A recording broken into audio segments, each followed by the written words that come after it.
La precariedad habitacional y urbana es uno de los problemas que afrontan miles de personas aquí en Montevideo, tanto en asentamientos como en la ciudad formal, donde quizás es menos visible. Desde la Intendencia de Montevideo se implementan planes en busca de revertir estas situaciones, según indicó Silvana Pisano, quien es directora de Desarrollo Urbano de la comuna. Por su parte, voces de la academia afirman que debe apuntarse a la regulación de los mercados del suelo, de la vivienda y de los alquileres. Compartimos un informe sobre esta problemática. La ciudad refleja los problemas de todas las dimensiones de la vida de la gente, señala la directora de Desarrollo Urbano de la Intendencia de Montevideo, Silvana Pisano. La precariedad habitacional y urbana es uno de estos varios correlatos. Se trata de una expresión que tiene varias formas. La más conocida es la precariedad concentrada, es decir, los asentamientos irregulares. Sin embargo, también existe la precariedad dispersa, aquella que permanece invisibilizada en la ciudad formal, pero que abarca más hogares que la precariedad concentrada. Por cada hogar pobre en un asentamiento irregular, existen 3 en la ciudad formal. La precariedad concentrada que decimos nosotros en la zona más extendida de Montevideo son los asentamientos irregulares. Tiene que ver con lo urbano, con la ciudad en sí, con los recursos urbanos, con que el ómnibus llegue con la calle iluminada, en condiciones para transitar, y también con los espacios públicos. Pero también existe la precariedad dispersa, ¿verdad? Y ahí es mucho más difícil de ver porque está también en el Montevideo, en los barrios consolidados. Ahí tenemos una precariedad que tiene que ver con materiales, que tiene que ver con condiciones de habitabilidad e higiene, ¿no? Eso de tener los dormitorios ventilados, tener patios de aire y luz, o sea, condiciones para la vida de la familia. Las pensiones en mal estado, los edificios ocupados y las construcciones sin mantenimiento al fondo de otras casas y sin la regularización correspondiente son algunos de los ejemplos de precariedad habitacional dispersa. Estas viviendas están inmersas en barrios consolidados, por lo que su situación pasa desapercibida. Para la precariedad concentrada, los asentamientos y en otras formas de tuburización, ¿no? Lo que antes le llamábamos conventillo, otras formas, viviendas ocupadas, además, junta, y está también la precariedad dispersa, que también es muy importante, y de hecho hay varios estudios que muestran también que hay más pobres fuera de los asentamientos que adentro de los asentamientos. Tiene que ver con aquellas situaciones de precariedad habitacional que no solo están juntas, como en el caso de los asentamientos, sino que están más invisibilizadas o no aparecen de alguna forma. Todas aquellas zonas donde capaz que eran barrios obreros, populares, que de alguna manera se fue perdiendo la capacidad o las ofertas laborales, o las capacidades de mantener esas viviendas, o la gente fue creciendo hacia el fondo de su vivienda y no tienen condiciones, están hacinados y demás. Algunos edificios que por motivos que incluyen algunas irresponsabilidades de sus propietarios, se transforman en fincas abandonadas. Entonces, evidentemente, algunas de ellas han estado ocupadas de manera informal. Pisano detalló algunos de los planes de la Intendencia de Montevideo para revertir la precariedad habitacional dispersa. La Oficina de Rehabilitación es uno de ellos, desde donde se brinda asesoramiento técnico a las familias para la mejora de las viviendas, además de subsidios y préstamos, dependiendo de las posibilidades de los hogares, fondos que administran la Dirección Nacional de Vivienda y el Gobierno Departamental. La comuna también ofrece asesoramiento para abordar la regularización de la propiedad. En relación a la precariedad concentrada, Pisano destacó el programa de mejoramiento barrial y el programa de integración de asentamientos irregulares, implementados desde el año 2000 por los gobiernos departamental y nacional. Estos proyectos que incluyen, todo lo que hace la ciudad, ¿no? El saneamiento, la iluminación, la vialidad, la construcción de espacios públicos, la mejora, la transformación de esa informalidad en un barrio más de la ciudad. El acceso a la vivienda digna no es un asunto de sencilla y rápida solución. Tanto en Uruguay como en el resto de Latinoamérica, la disminución de la pobreza en al menos la última década no ha podido evitar grandes problemas de precariedad habitacional. Para el investigador Marcelo Pérez, politólogo especializado en estudios urbanos y coordinador del Programa Integral Metropolitano de la Universidad de la República, una de las claves es la falta de regulación de los mercados del suelo, de vivienda y también de alquileres.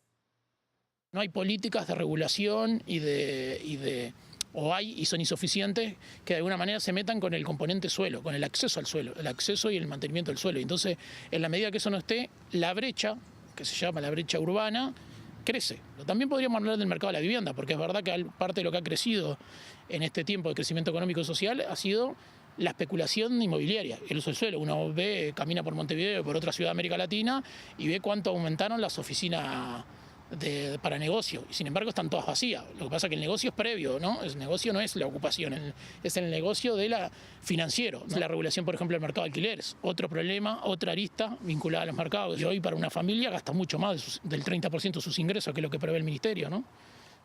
Para Pérez, estas medidas estructurales no han estado a la par de las políticas sociales.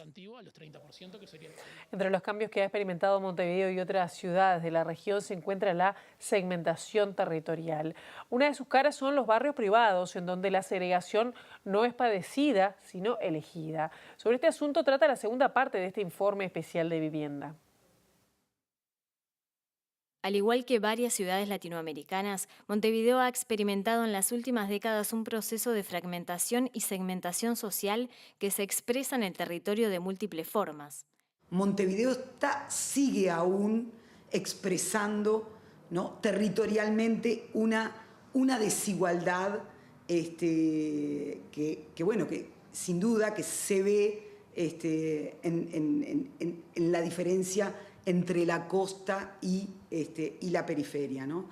Eso es muy difícil de revertir rápidamente. Los procesos que se llaman de gentrificación, de expulsión de la ciudad consolidada a los bordes del Montevideo, cuando las familias no pueden o pagar el alquiler o acceder y permanecer a una solución habitacional en el centro de la ciudad. Pero la segregación no es solo padecida, esta también es elegida. Un fenómeno del que poco se habla es el de los barrios privados. Marcelo Pérez, uno de los escasos académicos abocados al tema, afirma que estos constituyen la otra cara de la precariedad sociohabitacional. Según el relevamiento del investigador, actualmente se cuentan alrededor de 60 barrios privados en el país. Los primeros datan de los años 90 y la cantidad tiende a ir en aumento.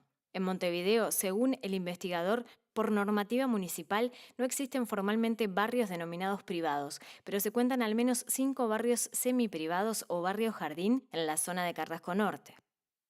Sectores medios altos o altos se van a vivir de alguna manera un producto que uno podría denominar urbanismo neoliberal, o podría denominar un producto para un sector social que busca de alguna manera un sentido de seguridad, ¿no? Seguridad podría ser la excusa, en realidad buscan otras cosas, un sentido de comunidad, entre comillas, de estar entre iguales, el tema del verde, o buscar espacios donde tienen de alguna otra manera de servicio, la eficiencia de los servicios, la prescindencia del Estado, o sea, ahí adentro tienen sus servicios, a veces lo incorporan con clubhouse, con canchas de tenis, de club hípicos, etcétera, etcétera, ¿no?, con sistemas deportivos, pero además tienen sus servicios, el sistema de pasto, de recolección de basura y demás, y funciona como de alguna manera un barrio que funciona con sus propias coordenadas, su propia regla adentro, con un sentido de exclusividad. Entonces ahí hay también una segregación, porque ese pedazo de la sociedad no circula por los mismos lugares que los otros. Y uno podría decir, bueno, pero los sectores de Carrasco con lo de Casabó tienen poco. Sin embargo, uno puede caminar por Carrasco o por Casabó, un sector y otro, y transita por la calle. En un barrio privado el cierre está de alguna manera negado a los demás. Hay una barra de seguridad, hay un cerco perimetral. Uruguay no está fuera de la tendencia de segregación del resto de América Latina, como decía. Por un lado tenemos muchos asentamientos irregulares y por el otro lado tenemos todo un fenómeno de urbanizaciones cerradas, de distinta índole, con distintos productos, que conforman la otra cara de la segregación. Y a veces nosotros creo que sentimos todavía el mito de que Uruguay está ajeno, ¿no?, a barrios privados, que está ajeno a determinadas dinámicas. A veces que muchos de estos barrios privados van a zonas donde, porque la rentabilidad del suelo les sirve, que eran sectores populares. Entonces tenés sectores de alto ingreso, un barrio privado, al lado de un sector de poco ingreso. En el caso uruguayo es como que está contenido. Hay pocas formas de que esa desigualdad tan expresada a nivel espacial tan cercana, o sea, conviven sectores de riqueza con pobreza, no se traduce en conflicto social.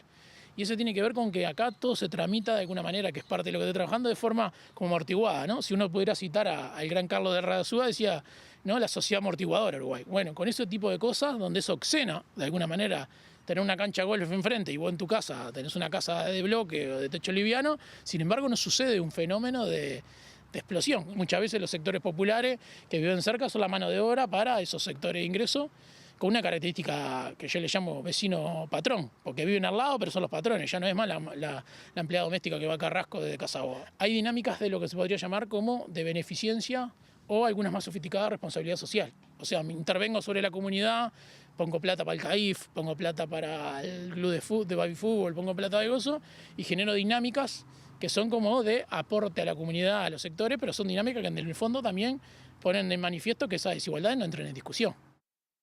Pérez sostiene que la segregación espacial tiene importantes impactos como la brecha social y la construcción de territorialidades distintas. El investigador plantea la pregunta: ¿se puede apuntar a una igualdad territorial en esquemas de segregación?